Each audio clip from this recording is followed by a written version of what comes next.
Magandang araw, bagong Pilipinas. Patuloy na pinagtitibay ng Philippine National Police ang pangako nitong maghatid ng mabilis at mahusay na serbisyo sa publiko.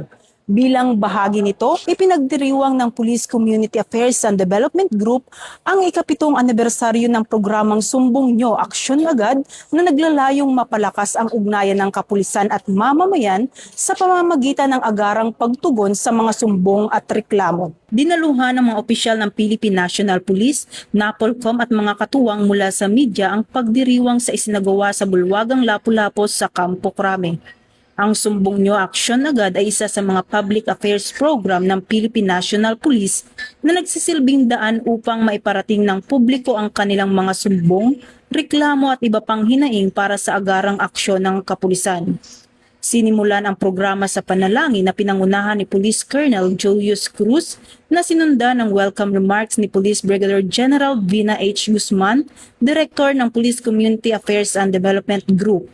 Bilang bahagi ng selebrasyon, isinagawa rin ang live broadcast ng Sumbong Nyo, Aksyon Agad kung saan muling binigyan diin ang layunin ng programa na mapalapit ang serbisyo ng kapulisan sa mamamayan at matiyak ang mabilis na pagtugon sa kanilang mga sumbong at reklamo. Dati, kung matatandaan natin at mapapanood natin, binubuo ito ng siyam o hanggang 11 na segments. Ngayon, nireduce natin siya sa 7 segments lamang, panibagong mga segments upang makapag-focus tayo doon sa serbisyo publiko. No? Kailangan kasi natin na ma-accommodate yung mga complaints at mga concerns ng ating mga complainants. So doon tayo nag-focus. Right now, makikita natin, itong programang ito is rebranded.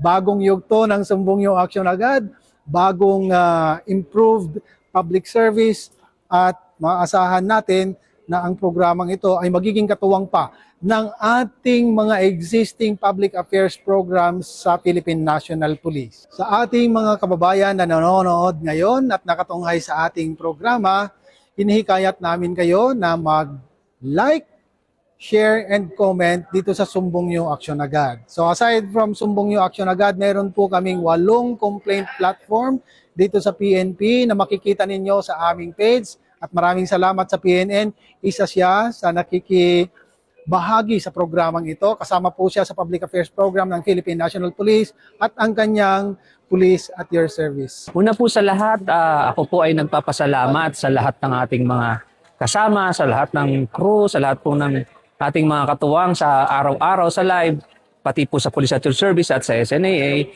Kung wala po kayo, wala po yung ating programa. Kaya po sana ay lalo pa nating ibigay ang ating dedikasyon, ang ating puso sa ating ginagawa para mas marami pa po tayong matulungan ng mga kababayan po natin. Keep up the good work, ma'ams, sirs, at saka po, God bless always.